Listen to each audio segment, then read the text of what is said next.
Zimbabwe, the jewel of Africa, with vast mineral resources, rich agricultural land, and once considered to be the breadbasket of Africa, to a poverty-stricken nation where corruption and hyperinflation is the order of the day.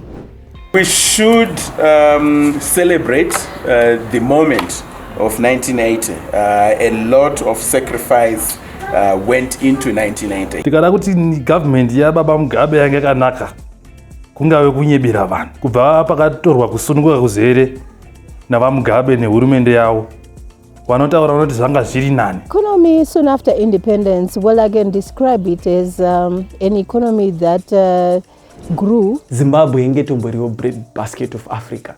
Zveshuwa pakurima tairima. It's not a myth that the Zimbabwean dollar was somewhat stronger than the United States dollar. It was one Zimbabwean dollar is to one United States dollar 0.16 cents. There was a lot of investments by the government in health, in education, in social welfare. The adoption of the Economic Structural Adjustments programs in Zimbabwe from 1991 to 1995 has provoked a debate both internally and internationally as to what extent have they hindered the democratization process in Zimbabwe. Although programs ended in the year 1995, their effects continue to be felt in all sectors of life up to date. ESAP was a blueprint yanga yapinzwa muno neIMF ichiti inogadzirisa upfumi hwenyika. Ndakangoona ana baba vedu vanga vasaende kumabasa, vakangotanga kungomiswa mabasa. Takungabvunza kuti kuenda musiri kuenda kubasa, vakangoti takaisirwa ESAP.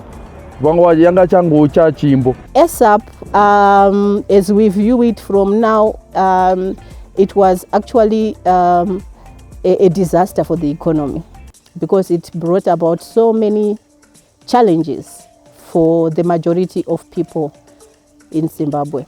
Yeah. In 1991, the government was already implementing this economic structural adjustment program, which now people have renamed it after everything that has happened to say ESAP now stood for eternal suffering of the African people. It's because of the way ESAP was implemented, and it was because of the economic principles behind ESAP. To say government should stay away, should remove itself from intervening into the economy. The government should move away from investment in health. The government should move away from investment in education. The market should play its role. And because of that, there was an escalation of prices. My companies wakatanga kuritrenja vachibvisa vanhu mabasa. Saka zvadaro vanhu they become more unemployed man.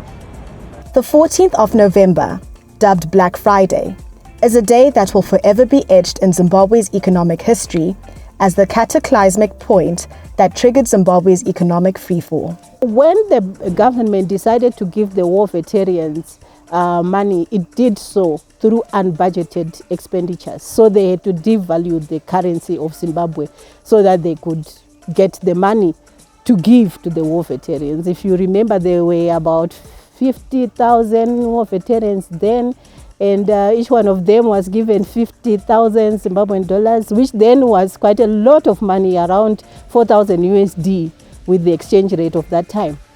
And they were also given a monthly pension of around 2,000 Zimbabwean dollars, which was per month, which was around $140 per month. The war veterans wanga ine right yekubhadharwa gratuity avo. Yes, those people wanga offer a very good service kunyika. You cannot run away from that. $50,000 was not budgeted, but you don't separate economics from politics. Mugabe was responding to the political pressure that was being built by the war veterans. Remember, there was a demonstration by war veterans to State House, and they threatened under Chenjera Hunzi to remove Mugabe from office, and he was obsessed with political power. He then asked the finance minister and the RBZ to just print lots of money and give them so what that led to was, in short, a deficit. In 2008, Zimbabwe had the second highest incident of the hyperinflation on record. The estimated inflation rate for November 2008 was 79,600,000,000%. That was effectively a daily inflation rate of 98.0. Roughly, everyday prices would double. It was also a time of real hardship and poverty, with an unemployment rate of close to 80% and a virtual breakdown in normal economic activity. The hyperinflation was caused by printing money in response to a series of economic shocks. Yeah, the 2008 fiasco was not a just one-time event. We came to 2008 because of a series of mismanagement of the economy. 2008 is when your currency loses its value completely. If you had, stacks of Zimbabwe dollar notes in your house, you were now using them to light up a fire. If you had bank balances in Zimbabwe dollars in your bank account, you just completely ignored it. You just completely abandoned it because it wasn't worth, anything. So you had a total collapse of the currency. Ngono anga kaomerwa nenhau dzezvemari, but he tried his best. Aiedza achishanda zuva nezuva asi zvairamba. And there was a lot of pressure in the social services to ensure that people had food security. The only option that it saw fit was to print money in order to alleviate the economic challenges. So all these bearer checks, these trillions and so forth, it was a result of the government printing money to support its quasi-fiscal expenditures, like the bakoses that we had. During the Gideon Gono era, a lot of people, including grandparents, mothers, and fathers, lost their life savings and pensions due to hyperinflation. Vanhu vanovhundukaka kana mari dzavaisa kubhangi zichinzi hadzisisipo ko dzakaitira kupi zvonza hameno munomu munenge mune ngozi iripo tinongoona musisina mari yafamba yaita makumbo. Kune dzimwe hama dzedu vamwe nanhasi vachiri kuchema vane bitterness yakanyanyisa sereki panhau yakaitika zvikuru sei 2008 panguva yaichinjwa mari ichinzi haichatengi. Vazhinji vedu, vana baba vedu, vana sekuru vedu, vana tete, vana mbuya vaiita masavings mumabhengi. Vamwe vachiti zvichida tinokwanisa kuzovakawo dzimba, vamwe vachiseva kuti ndazoendesa mwana wangu kumauniversity, vamwe vachiti maybe pandinenge ndaretire ndinowana pekutangira. Vakangomuka vachinzi hamusisina mari mubhengi. Yaenda kupi mari mubhengi? Zonzi mari haichashanda. My own father worked for National Foods for 36 years. And I remember him leaving the house every morning at 6 a.m. And coming back at 6 p.m. He worked very hard.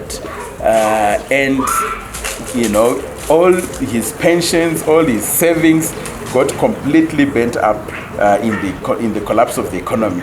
When my father passed on, we did not collect a single cent in his pension because that money had become valueless.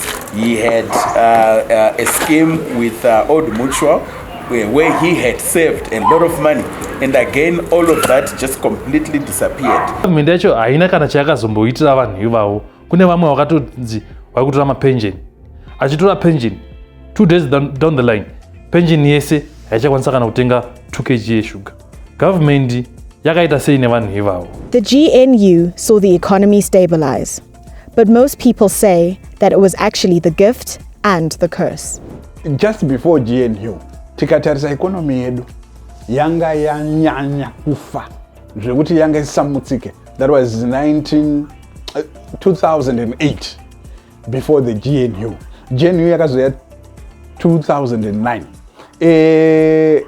Zvinhu zvakatanga kusimuka, takatotangawo kurarama upenyu huri nani. Vanhu vazhinji vakatanga kurarama upenyu huri nani, vaikwanisawo kuisawo food on the table, vachikwanisawo kudya. Izvo zvinova zvakanga zvisisaitike. Vakatotanga kuitawo savings, zvakanga futi zvisisaitike. Saka nguva iyoyo paGNU zvakangoitika pa4-5 years dzeGNU. Ichingopera GNU zvinhu zvakabva zvaita worse, zvakabva zvatanga kutodhakwa. Saka GNU yakabatsira kunyika yeZimbabwe. I think GNU at that point, that breaking point that we had reached as Zimbabweans economically and socially, GNU was the only alternative that could help us get out of the crisis. And there are so many good things that came through because of the GNU. So there was stability in prices because of the USD, the multi-currency system that was introduced. And I think also another positive issue that came out of the GNU was there was an effort to re-engage the international community, which was not there before the GNU. And I think that also the GNU on its own provided a bit of confidence. Having Mnangagwa and Mugabe shaking hands in front of the herald, that alone could inspire confidence in an ordinary Zimbabwean who doesn't understand economics but who just wants food. Number one. Number two, what the GNU managed to do was just to balance government economic books. So in the GNU era, in terms of statistics, there were no budget deficits. So then finance minister, I do not agree with him ideologically. He was saying we use tax revenue for the development of Zimbabwe. And then in 2009, 2010, what was the necessary development that was needed?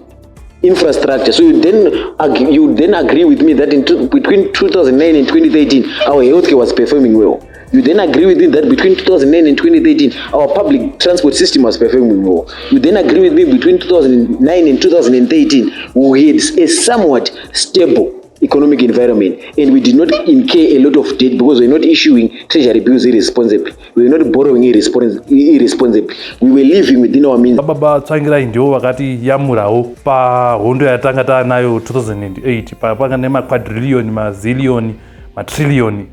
Ini nawe yekuti kana tikazoudzawo vana vedu isusu kuti takambobata matrillion, takamboitawo matrillionier, vanogona kutoshamisika.